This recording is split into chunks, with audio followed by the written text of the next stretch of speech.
अपाने जुह्वति प्राणम प्राणे पानम तथा परे प्राणापान गति रुद्ध्वा प्राणायाम परायणा अपरे नेताहारा प्राणान प्राणेषु जुह्वति षड्वेते यज्ञ विदो यज्ञ क्षपित कल्मषा। ये प्राणायाम का सारा यज्ञ है। सांसों को जो रोकते हैं करते हैं उसका ऐसा दिया है कि कितने जोगी लोग करते हैं अपान वायु में प्राणवायु को हवन कर देते हैं। प्राणवायु जो बाहर आती है वो है, अपान जो भीतर जाती है। तो कितने लोग करते हैं बाहर के प्राणों को भीतर से जाके रोक लेते हैं। ये अपान वायु में प्राणवायु को हवन कर देते हैं। और कितने प्राणवायु में अपान वायु को हवन कर देते हैं, बाहर श्वास निकालते हैं और फिर अंदर नहीं ले जाते, बाहर रोकी रखते हैं। ये प्राणायाम की सब पद्धतियां हैं। और कितने जो नियमित आहार करने वाले हैं, बहुत हल्का बहुत थोड़ा, तो प्राणायाम के परायण पुरुष जो होते हैं वो प्राण और अपान की गति को रोक लेते हैं, दोनों को रोक लेते हैं, बाहर की भी और भीतर की भी बीच में स्थिर कर लेते हैं। वो प्राणों में ही प्राणों को हवन कर देते हैं, प्राण ही रोक लेते हैं। न भीतर वो प्राणों के क्रिया रोकने वाले हैं, धरती में गड़े रहते हैं, पानी में पड़े रहते हैं कि तो होता है ना, ये सब प्राणों को रोक लेते हैं क्योंकि प्राणों की गति रुक जाती है। तो ये सभी साधक यज्ञों के द्वारा अपने पापों को नाश कर देने वाले, यज्ञों को जानने वाले हैं। तो ये तो मतलब वो अपने लोग की कुछ भी समझ में आने वाली बात है नहीं। अब भगवान कहते हैं यज्ञ शिष्टा मृतभुजो यान्ति ब्रह्म सनातनम नायम लोकोस्त यज्ञस्य कुतोन्य कुरु सत्तम। भगवान कहते हैं हे कुरु श्रेष्ठ, सत्तम कहते हैं श्रेष्ठ को। हे कुरु श्रेष्ठ अर्जुन, यज्ञ से बचे हुए अन्न को खाने वाले अमृत का भोग करते हैं। यज्ञ से बचे हुए अमृत का अनुभव करने वाले योगी जन सनातन पर ब्रह्म परमात्मा को प्राप्त होते हैं। तो यज्ञ से बचे हुए अन्न क्या है? जैसे एक तो अपने गृहस्थाश्रम में पंचयज्ञ करना होता है। पहले तो जैसा अब नहीं रहा, 5 प्रकार के पाप होते हैं मनुष्य गृहस्थियों के।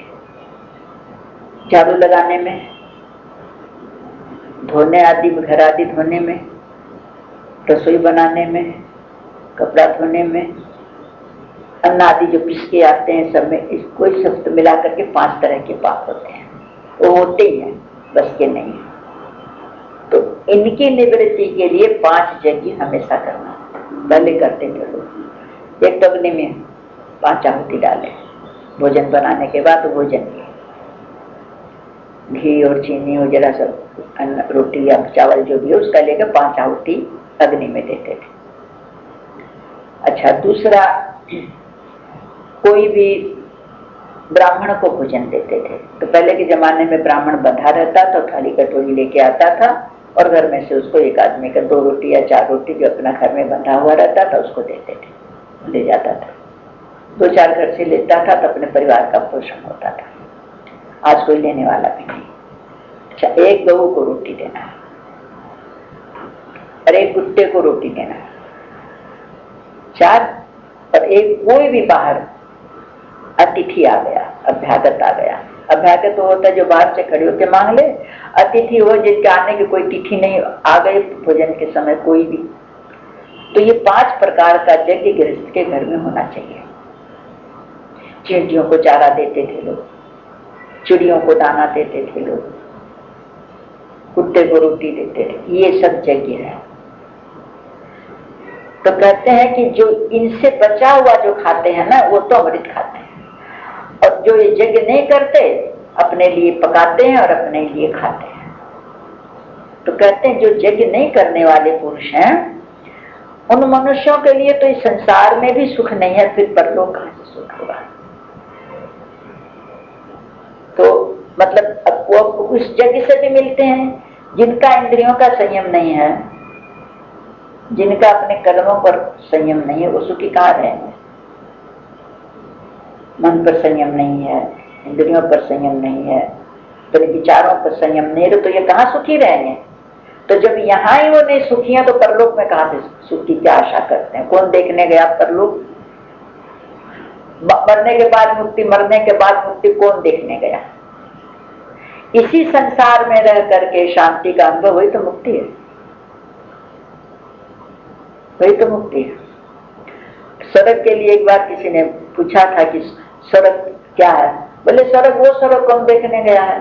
स्वर्ग तो इसी घर में, परिवार में ही स्वर्ग है।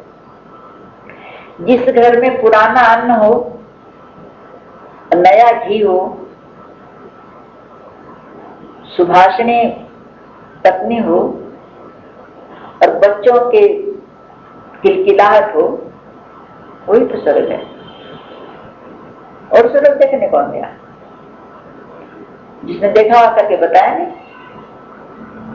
पुराना अन्न का मतलब है घर में इतनी संपत्ति रहे कि घर में कभी ये न हो कि घर का सामान खत्म हो। अन्न खत्म होने के पहले ही दूसरा नया आ जाए, वो पुराना अन्न। और घर में गाय है, दूध है, दही है, तो नया घी। सुंदर मधुर भाषिणी, नम्र स्वभाव वाली, गृह में मतलब सबसे संभालने वाली, बहुत मीठी बोलने वाली पत्नी हो घर में, अब बच्चों की किलकारियां हो घर में, वही तो स्वर्ग है। तो इसी तरह से मुक्ति कौन देखने गया? इसी जीवन में जिसको शांति हो, मुक्ति है। तो कहते वो उसका परलोक की क्या आशा करे जब इसी जन्म में सुख नहीं है।